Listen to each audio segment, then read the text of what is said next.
Hello guys, welcome back to my YouTube channel SKM study. अवे आप success में हूं आपका एजुकेटर शिवम मिश्रा। यार यहाँ पे लेके बहुत चौचक वाले, जी हाँ, हम आपके लिए सामने लेके आए हैं। ये आपका क्या है, पद्यांश है। जी हाँ, हम लोग गद्यांश पद्यांश देखने वाले हैं और जो इंपॉर्टेंट है आपके लिए वो सारे के सारे मैं आपको करवाने वाला हूँ। ठीक है ना, तो वीडियो को यार प्लीज लाइक कर दीजिए, चैनल को यार सब्सक्राइब कर दीजिए। सॉरी, ये आपका पद्यांश नहीं, ये आपका है गद्यांश।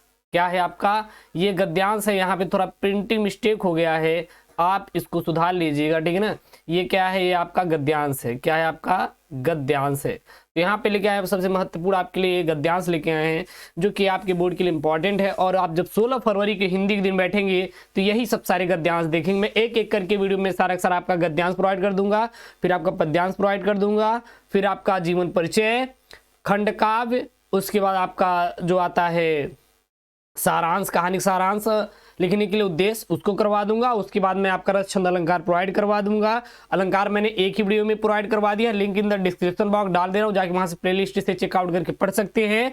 और उसके बाद पत्र लेखन, निबंध लेखन, तो हिंदी की तैयारी में भाई साहब मैं आपका पूरे करवा दूंगा, आप टेंशन मत लीजिएगा। जो मैं यहाँ पे पढ़ाऊंगा बस इतने पढ़ के चले जाइएगा, आपका काम हो जाएगा। कोई अन्य चीज आपको पढ़ने की बिल्कुल जरूरत नहीं है ना, आपको टेंशन लेने की जरूरत नहीं है। ठीक है ना, बिल्कुल आपको टेंशन नहीं लेना है।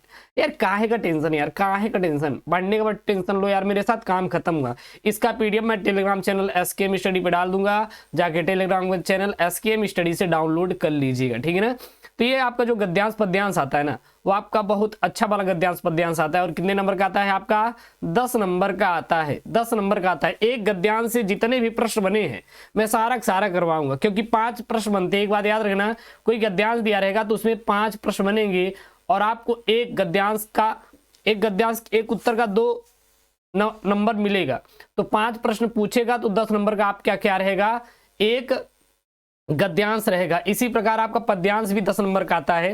तो इस वीडियो में हम लोग जितने भी महत्वपूर्ण आपके गद्यांश है सारा देखने वाला हूं। ठीक है ना, वीडियो को आपको पूरा देखना है, ऐसा नहीं कि भाई साहब आधे पे ही छोड़ के भाग चले। बिल्कुल सर, थोड़ा सा देखेंगे फिर हम चले जाएंगे, हम बाद में देखेंगे। नहीं यार, अभी का काम तुरंत निपटा डालो, अभी का काम तुरंत निपटा डालो और आपको कुछ भी नहीं करना है। ठीक है ना, जो इंपॉर्टेंट केवल मैं उसी को दूंगा जो आपके बोर्ड में आए। ऐसा क्या मतलब यार पढ़ के जाने का जो कि आपके बोर्ड परीक्षा में आए ही ना, ऐसा आपको बिल्कुल नहीं करना। आपको वही क्वेश्चन पढ़ना है जो आपके बोर्ड परीक्षा में आएगा। ठीक है ना, तो देखिए यहाँ पे मैं जो गद्यांश पद्यांश लिया महत्वपूर्ण, यहाँ पे मैं 2 चैप्टर से लिया हूँ, एक अशोक के फूल और एक राष्ट्र का स्वरूप। मैं बताता चलो आपके दो चैप्टर से महत्वपूर्ण गद्यांश पद्यांश लिया, जो कि पिछले पेपर के अकॉर्डिंग है, ये आपके लिए अनसॉल्व है। देखिए ये आपका क्या, ये आपका अनसॉल्व है और इसी अनसॉल्व को मैं पहले एनालिसिस किया, उसके बाद मैं आपको दे रहा हूं यहाँ पे। ठीक है ना, तो चलिए सबसे पहले बात कर लेते हैं हम लोग कि अशोक के फूल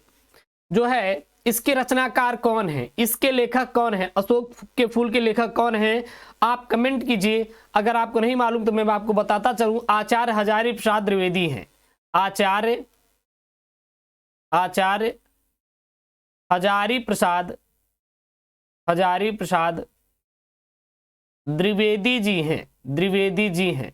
किसके द्विवेदी जी हैं, अशोक के फूल, जो अशोक का फूल है इसके लेखक कौन है, आचार्य हजारी प्रसाद द्विवेदी। अब आपको हजारी प्रसाद द्विवेदी का कुल मिला के इनका जन्म, मृत्यु और इनकी महत्वपूर्ण कृतियां, यानी कि इनका साहित्यिक परिचय, जिसको हम लोग जीवन परिचय भी कहते हैं, आपको याद कर लेना है। ठीक है ना, सिलेबस के अकॉर्डिंग। वहीं पे राष्ट्र के स्वरूप के लेखक कौन है, डॉक्टर वासुदेव शरण अग्रवाल। कौन है, डॉक्टर वासुदेव शरण अग्रवाल। जी हाँ, ये दोनों आप लोग याद रखिएगा, क्योंकि आप जब वहां पे संदर्भ लिखेंगे तो वहां पे आपके लिए पूछेगा कि निम्नलिखित, यानी कि दिए गए गद्यांश, जो यहाँ पे गद्यांश दिया गया है, इसके लेखक कौन है और ये किस पाठ से लिया गया है। आप सीधा बोलेंगे कि दिया गया गद्यांश अशोक के फूल से लिया गया है, पाठ से लिया गया है या अवतरित है, जिसके रचयिता, जिसके लेखक आचार्य हजारी प्रसाद द्विवेदी हैं। फिर उसी प्रकार राष्ट्र का स्वरूप से लिया गया, जिसके लेखक कौन है, डॉक्टर वासुदेव शरण अग्रवाल है। ठीक ना, चलिए अब हम लोग एक एक करके पूरा यहाँ पे पढ़ते हैं। तो सबसे पहले यहाँ पे हम लोग पढ़ते हैं जो यहाँ पे आपका गद्यांश है। ये जो गद्यांश है ये आईएमपी वाला गद्यांश है प्यारे बच्चों, इसको याद रखिएगा, स्क्रीनशॉट बाद में ले लीजिए, पहले पढ़ लीजिए। ठीक ना, यहाँ पे देखिए दिया क्या है, भूमि का निर्माण देवों ने किया है, वह अनंत काल से है। भूमि का निर्माण किसने किया है? देवों ने किया है, वह अनंत काल से। पढ़ते जाइएगा, यहीं से हम लोग उत्तर देने वाले हैं। उसके भौतिक रूप, सौंदर्य और समृद्धि के प्रति सचेत होना हमारा आवश्यक कर्तव्य है। भूमि के पार्थिव स्वरूप के प्रति हम जितने अधिक जागरूक होते हैं या होंगे, उतनी ही हमारी राष्ट्रीयता बलवती हो सकेगी। यह पृथ्वी सच्चे अर्थों में समस्त राष्ट्रीय विचारधाराओं की क्या है? जननी है। जो राष्ट्रीयता पृथ्वी के साथ नहीं जुड़ी है, वह निर्मूल होती है। राष्ट्रीयता की जड़ें पृथ्वी में जितनी अधिक गहरी होंगी, उतना ही राष्ट्रीय भावों का अंकुर पल्लवित होगा। इसीलिए पृथ्वी के भौतिक स्वरूप की आद्योपांत जानकारी प्राप्त करना, उसकी सुंदरता, उपयोगिता और महिमा को पहचानना क्या है? हमारा आवश्यक धर्म है। ठीक है ना। अब ये देखेंगे तो ये आपके सन 2010 में बना प्रश्न है, सन 2015 में, सन 2020 में, सन 2022 में। देख सकते हैं कितने साल ये बना हुआ क्वेश्चन है, और ये काफी इंपॉर्टेंट वाला प्यार बच्चों क्या है? आपका गद्यांश है। अब सबसे पहले इन्होंने यहां से क्वेश्चन पूछा है कि उपयुक्त गद्यांश के पाठ और लेखक का नाम लिखिए। उपयुक्त गद्यांश के पाठ और लेखक का नाम लिखना है। अब ये लिया कहां से गया है? ये लिया गया है राष्ट्र का स्वरूप से। कहां से लिया गया? राष्ट्र का स्वरूप से। और मैंने बताया कि राष्ट्र का स्वरूप के लेखक कौन है? वो डॉक्टर वासुदेव सरल अग्रवाल जी हैं। तो यहां पर लिखेंगे प्रस्तुत गद्यांश पाठ्य पुस्तक हिंदी गद्य खंड में संकलित राष्ट्र के स्वरूप शीर्षक से लिया गया है, जिसके लेखक डॉक्टर वासुदेव सरल अग्रवाल जी हैं। बस इतना लिखना है और आपको कुछ भी नहीं लिखना है। उसके बाद यहाँ पे उन्होंने बोला है कि भाई साहब रेखांकित अंश की व्याख्या कीजिए। अब रेखांकित अंश कहाँ से कहाँ तक करना है आप थोड़ा देख लीजिएगा। जो रेखांकित अंश करना है व्याख्या, यहाँ पे रेखांकित अंश की व्याख्या कीजिए कहाँ से कहाँ तक। आपको देखिए यहाँ पे जो नीचे लाइन खींचा गया है, यहाँ पे ये वाला देखिएगा आप लोग, जो यहाँ पे लाइन खींचा गया है, यही रेखांकित अंश की व्याख्या करना है, जो यहाँ पे लाइन खींचा गया है। राष्ट्रीयता की जड़ें पृथ्वी में जितनी अधिक गहरी होंगी, उतना ही राष्ट्रीय भावों का अंकुर पल्लवित होगा। इसीलिए पृथ्वी के भौतिक स्वरूप की आद्योपांत जानकारी प्राप्त करना, उसकी सुंदरता, उपयोगिता और महिमा को पहचानना क्या है? आवश्यक धर्म है। अब इसका यहाँ पे क्या करना है? आपको व्याख्या करना है। तो क्या लिखेंगे? यहां से यहां तक का, यहां से यहां तक का आपको लिखना है। डॉक्टर वासुदेव सरल अग्रवाल के अनुसार थोड़ा जोड़ देंगे ना तो अच्छा लगेगा।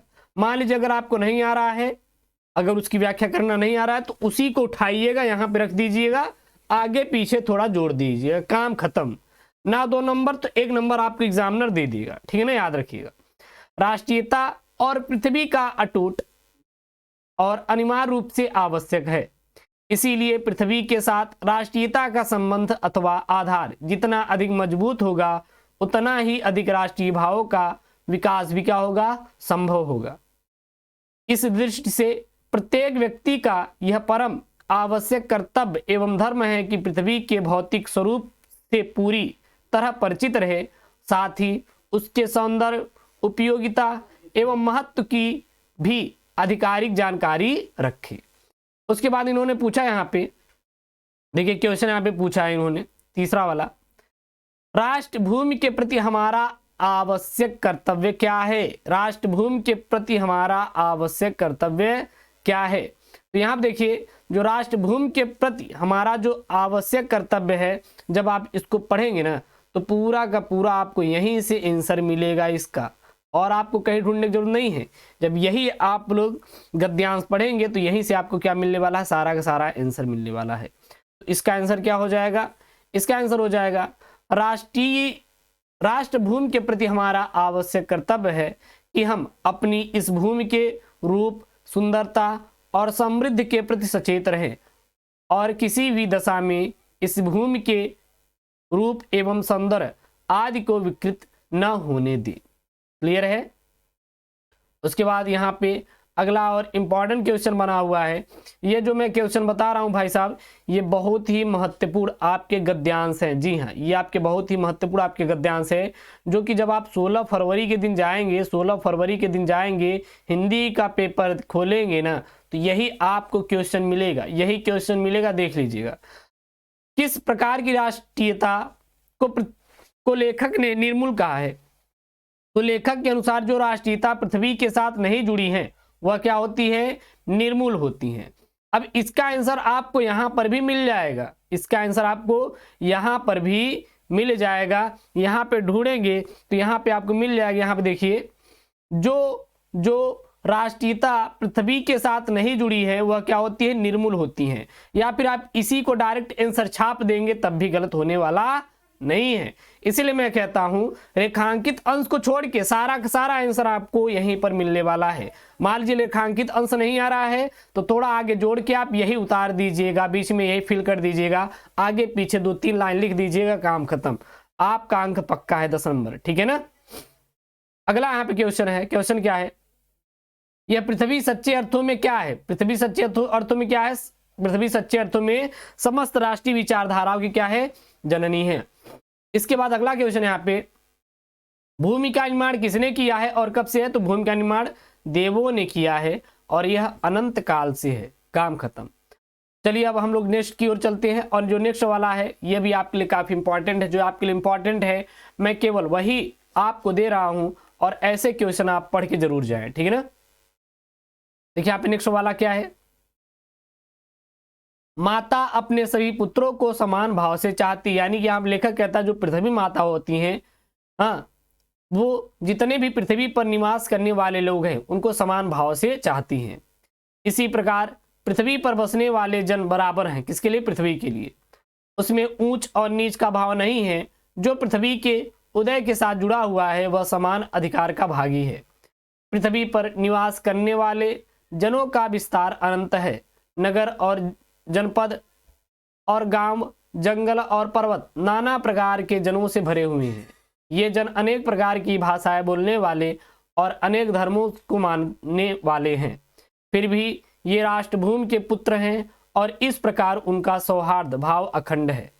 सभ्यता और रहन सहन की दृष्टि से जन एक दूसरे से आगे पीछे हो सकते हैं, किंतु इस कारण से मातृभूमि के साथ उसका कोई जो संबंध है उसमें कोई भेदभाव उत्पन्न नहीं हो सकता। पृथ्वी के विशाल प्रांगण में सब जातियों के लिए समान क्षेत्र है। समन्वय के मार्ग से भरपूर प्रगति और उन्नति करने वाले सबको एक जैसा अधिकार है। किसी को पीछे छोड़कर आगे राष्ट्र नहीं बढ़ सकता। अतएव राष्ट्र के प्रत्येक अंग की सुध हमें लेनी चाहिए। और ये देखेंगे तो ये कितना महत्वपूर्ण गद्यांश है। अब ये कैसे पता करेंगे महत्वपूर्ण गद्यांश है? क्योंकि 2010, 2017, 2021, अब 2021 में कहेंगे सर बोर्ड एग्जाम तो हुआ ही नहीं था। भाई साहब री एग्जाम हुआ था। जो बच्चे लगा कि उनको कि हम सर फेल हैं तो दोबारा एग्जाम देना चाहे तो उनके लिए री एग्जाम कराया गया था। किसकी तरफ से? बोर्ड की तरफ से कराया गया था। ठीक है ना, ये चीज याद रखिएगा। ऐसा नहीं कि आपका री एग्जाम नहीं हुआ था, री एग्जाम भी बोर्ड की तरफ से कराया गया था। कब कराया गया था? सन 2021 में कराया गया था। क्लियर है? चलिए अब यहां पे सबसे पहले उन्होंने बोला है क्वेश्चन में, क्या पूछा है? क्वेश्चन में ये पूछा है कि उपयुक्त गद्यांश के पाठ एवं लेखक का नाम लिखिए। तो इसका उत्तर क्या लिखेंगे? प्रस्तुत गद्यांश हमारी पाठ्य पुस्तक हिंदी गद्य भाग में संकलित राष्ट्र के स्वरूप शीर्षक से लिया गया है, जिसके लेखक डॉक्टर वासुदेव सरल अग्रवाल जी हैं। ठीक है। दूसरा क्वेश्चन उन्होंने पूछा है कि पुत्रों को समान भाव से कौन चाहती है? तो पुत्रों को समान भाव से मात यानी पृथ्वी माता चाहती है, या पृथ्वी माता रखती है समान भाव से सभी को। ठीक है ना। उसके बाद यहां पे क्वेश्चन पूछा है समान अधिकार का भागी कौन है? तो इस पृथ्वी पर निवास करने वाले प्रत्येक व्यक्ति को अपने जन्म के समय ही से ही समान अधिकार का भागी है।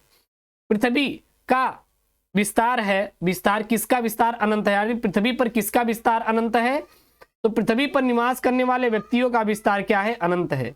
वे इस विस्तृत पृथ्वी पर अरबों की संख्या में बसे हुए हैं। अब ये भाई साहब क्वेश्चन का आंसर कहां से मिल रहा है? यहीं से। देखिए सबसे पहला उन्होंने क्वेश्चन पूछा था कि कौन समान भाव से चाहता है? तो माता अपने सभी पुत्रों को समान भाव से चाहती हैं। देखिए पहले का आंसर ये हो गया। हाँ, किसका विस्तार अनंत है? तो देखिए यहाँ पे है, पृथ्वी पर निवास करने वाले जनों का विस्तार अनंत है। अब जनों में कौन कौन से हैं, जैसे कि नगर, जनपद, पुर, गांव, जंगल और पृथ्वी नाना प्रकार के जनों से भरे हुए हैं। तो इसका विस्तार अनंत है। मैं कहीं बाहर से नहीं ला रहा हूं इसका क्वेश्चन का आंसर, इसी में सब भरा हुआ है। आप थोड़ा सा दिमाग लगाएंगे तो आंसर निकल जाएगा यहीं से, ठीक है ना। यहीं से सारा का सारा आंसर आपको निकलने वाला है। उसके बाद है यहाँ पे अनंत और जनपद का अर्थ आपको क्या होता है। अनंत का आशय होता है जिसका अंत ना हो, यानी कि अनंतहीन। और जनपद का मतलब होता है जिले को कहा जाता है, जो जनपद होता है उसे हम लोग जिले को कहते हैं। उसके बाद अगला क्वेश्चन यहाँ पे बना हुआ है कि माता अपने सब पुत्रों को किस भाव से चाहती, भाई समान भाव से चाहती है, जैसे मैंने वहां पे ऊपर देखा है वही है। उसके बाद यहाँ पे राष्ट्र के प्रत्येक अंक की सुध हमें क्यों लेनी चाहिए। तो राष्ट्र के प्रत्येक अंक की सुध हमें, अर्थात प्रत्येक समुदाय, जाति, वर्ग या किसी भी पिछड़ा भूभाग के व्यक्ति का ध्यान हमें इसलिए रखना चाहिए क्योंकि किसी को भी पिछड़ी अवस्था में छोड़कर कोई भी राष्ट्र उन्नति नहीं कर सकता है। इसलिए सभी को समान भाव से चाहना चाहिए, ठीक ना। तो ये जितने भी इंपॉर्टेंट क्वेश्चन है मैं आपको सारा करवा रहा हूँ भाई साहब, इसलिए आप वीडियो को प्लीज़ लाइक करिएगा। और चैनल को यार अभी तक आप सब्सक्राइब नहीं किए ना, तो प्लीज़ यार चैनल को सब्सक्राइब कर लीजिएगा, क्योंकि लेटेस्ट वीडियो की नोटिफिकेशन आप तक पहुँचती रहे और आप अपने बोर्ड एग्जाम की तैयारी अच्छी तरह से कर पाए। उसके बाद यहाँ पे क्वेश्चन बना हुआ है, काफ़ी इंपॉर्टेंट वाला क्वेश्चन है जो कि पेपर में आया हुआ है। सौहार्द और प्रांगण शब्द का अर्थ लिखिए कि सौहार्द और प्रांगण शब्द का अर्थ क्या होता है। सौहार्द का अर्थ मनुष्य की उस सद्भावना से है जिसमें परस्पर सहयोग, प्रेम, सहानुभूति और बंधुता के भाव निहित होती है। और प्रांगण शब्द का अर्थ धरती का आंगन, अर्थात उसका विशाल और विस्तृत भूभाग है। क्लियर है। उसके बाद रेखांकित अंश की व्याख्या करना है। रेखांकित अंश की व्याख्या कहां से कहां तक करनी है, यहां से यहां तक, ये दोनों लाइन, ये वाली, यहां से देखिए, इसका रेखांकित अंश की व्याख्या आपको करनी है। इसका पृथ्वी पर निवास करने वाले जनों का विस्तार अनंत है। नगर और जनपद, पुर और गांव, जंगल और नाना प्रकार के जनों से भरे हुए हैं। क्या भरा हुआ है, अपना पृथ्वी भरा हुआ है। तो इसका आंसर क्या हो जाएगा, यहाँ पे आंसर हो जाएगा मातृभूमि का विस्तार अनंत है। यहाँ दूर दूर तक मैदान, जंगल, पर्वत, नदी, समुद्र आदि का विस्तार देखने को मिलता है। इस विस्तृत पृथ्वी पर अथवा नदियों और समुद्रों के तटों पर, पर्वतों या बर्फीली स्थानों पर सब जगह मानव के निवास स्थान है। अनेक गांव, कस्बे, नगर और जिले मानव जन की आबादी से भरे हैं। इस प्रकार इस अनंतहीन पृथ्वी के समान इस पर निवास करने वाले लोगों का विस्तार क्या है, अनंत है। और जो यहाँ पे मैं बता रहा हूँ ना, गद्यांश पद्यांश, ये काफ़ी इंपॉर्टेंट वाले गद्यांश है, इसको तैयार करके जाइएगा। 10 अंक बिल्कुल पक्का होने वाला है, छोड़िएगा मत। ये भी आपके लिए काफ़ी इंपॉर्टेंट है, ये पिछले साल आपके पेपर में पूछा गया है। अगर आप चाहते हैं कि हिंदी में 100 में 100 अंक स्कोर करना है, तो जितना मैं यहाँ पे बता रहा हूँ ना, सारा आपको पढ़ के जाना है। अगला यहाँ पे गद्यांश क्या है। रविंद्रनाथ ने इस भारतवर्ष को महामानव समुद्र कहा है। विचित्र देश है वह। असुर आए, आर्य आए, शक आए, हूण आए, नाग आए, वह यक्ष आए, गंधर्व आए, न जाने कितनी मानव जातियां यहाँ आई और आज के भारतवर्ष को बनाने में अपना हाथ लगा गई, जिसे हम हिंदू रीत नीति कहते हैं। वह अनेक आर्य और आर्योत्तर उपादानों का अद्भुत मिश्रण है। और ये जो क्वेश्चन है 2020 में बना हुआ क्वेश्चन है। सबसे पहला यहाँ क्वेश्चन बना कि उपयुक्त गद्यांश के पाठ और लेखक का नाम लिखिए। तो आप बताइए कहाँ से लिया गया है। सबसे पहले आप बताइए कहाँ से लिया गया है। तो ये भाई साहब अशोक के फूल से लिया गया है। कहाँ से लिया गया है, अशोक के फूल, अशोक के फूल से लिया गया है। अशोक के फूल के लेखक कौन है, अशोक के फूल के लेखक है आचार्य हजारी प्रसाद द्विवेदी हैं। कौन है, आचार्य हजारी प्रसाद द्विवेदी जी हैं। क्लियर है ना। तो इसका आंसर क्या हो जाएगा, प्रस्तुत गद्यांश हमारी पाठ्य पुस्तक हिंदी गद्य भाग में संकलित अशोक के फूल शीर्षक से लिया गया है, जिसके लेखक आचार्य हजारी प्रसाद द्विवेदी जी हैं। क्लियर है। उसके बाद रेखांकित अंश की व्याख्या करना है, कहां से कहां तक। जिसे हम हिंदू रीति नीति कहते हैं, वह अनेक आर्य और आर्योत्तर उपादानों का अद्भुत मिश्रण है। यहां से यहां तक करना है। तो इसका आंसर क्या हो जाएगा, यहाँ का आंसर हम लोग लिखेंगे, हमारे देश के इतिहास का अध्ययन करने वाले यह विदित होता है कि यह आदिकाल से ही अनेक विदेशी जातियां आई, उसमें से आर्य, शक, हूण इत्यादि अनेक जातियों ने भारत पर आक्रमण करके यहाँ विजय प्राप्त की और यहाँ के विशाल भूभागों पर अपने राज्यों साम्राज्यों की स्थापना की। इनमें से अनेक यहीं के होकर रह गए, यानी यहाँ पर भारत आए और भारत में रह गए और वैवाहिक संबंधों के द्वारा यहाँ की उस हिंदू संस्कृति के अंग बन गए और हिंदुओं ने जिसकी सभ्यता संस्कृति में जो कुछ भी श्रेष्ठ था उसे ग्रहण कर लिया और यहाँ पर जब आए उन्होंने शादी किया महिलाओं से तो फिर हिंदू बन गए। क्योंकि यार भाई साहब जहाँ पे आप रहते हैं, अगर भारत में है तो भारत कहीं ना कहीं यहाँ पे हिंदू ज़्यादा रहते हैं, तो इसीलिए हिंदू राष्ट्र, जैसे कि अभी देखेंगे तो हिंदू राष्ट्र ही कह सकते हैं क्योंकि यहाँ पे ज़्यादा रहते हैं।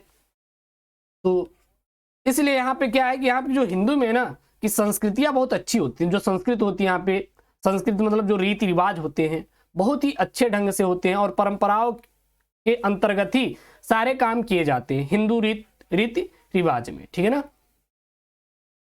इस प्रकार विभिन्न प्रकार के रीति रिवाजों, परंपराओं, नीतियों और आदेशों आदि पर आधारित जिस भारतीय संस्कृति के दर्शन हमें होते हैं वह, अब देखिएगा हिंदू का मतलब होता है कि यहाँ पे हिंदू भी रहते हैं, सिख भी, ईसाई रहते हैं और मुस्लिम भी रहते हैं। ऐसा नहीं कि ये हिंदू, मतलब कि यहाँ पे सब लोग रहते हैं और सभी लोग समान भाव से अपना यहाँ पे रहते हैं, ठीक ना। वहाँ की श्रेष्ठ सर्वश्रेष्ठ कहे जाने वाली आर्य जात या उसके बाद बाहर से आने वाले विदेशी जातियों के समन्वयात्मक योगदान का परिणाम है, ठीक है ना। इसका क्या हो जाएगा, आंसर हो जाएगा। उसके बाद यहाँ पे ग वाला क्वेश्चन है। यहाँ पे ग वाला क्वेश्चन क्या है, रविंद्रनाथ ने किसे महामानव समुद्र कहा है। तो रविंद्रनाथ ने किसे महामानव समुद्र कहा है। तो रविंद्रनाथ ने भारतवर्ष को महामानव समुद्र कहा है क्योंकि यहाँ की प्रगति एवं संस्कृति विकास के अनेक महापुरुषों ने अपना योगदान दिया है। अगला क्वेश्चन है यहाँ पे, भारतवर्ष के निर्माण में किन किन का सहयोग रहा है। तो भारतवर्ष के निर्माण में न केवल आर्यों का वरन आर्यों के उपरांत आने वाले शक, हूण, नाग, यक्ष और गंधर्व, असुर आदि अनेक विदेशी जातियों का सहयोग रहा है। आर्य, शक, हूण कहाँ से आए। तो आर्य, शक, हूण आदि विदेशी जातियों के लोग समय समय पर भारतवर्ष में आए। तो ये यहाँ पे बहुत ही इंपॉर्टेंट गद्यांश को मैंने बताया भाई साहब, इस गद्यांश को तैयार कर लीजिए और ये काफ़ी इंपॉर्टेंट वाला क्या है आपका गद्यांश है, ठीक ना, पूछे जाने वाला गद्यांश है और इसको पढ़ लीजिए। ये काफ़ी इंपॉर्टेंट गद्यांश है जो कि आपके बोर्ड परीक्षा में आ सकता है और इसी प्रकार जितने भी इंपॉर्टेंट गद्यांश है सारा मैं करवा दूंगा। और यार प्लीज़ यार वीडियो को लाइक कर दीजिएगा, चैनल को आप सब्सक्राइब कर दीजिएगा। ओके दोस्तों, थैंक यू, जय हिंद।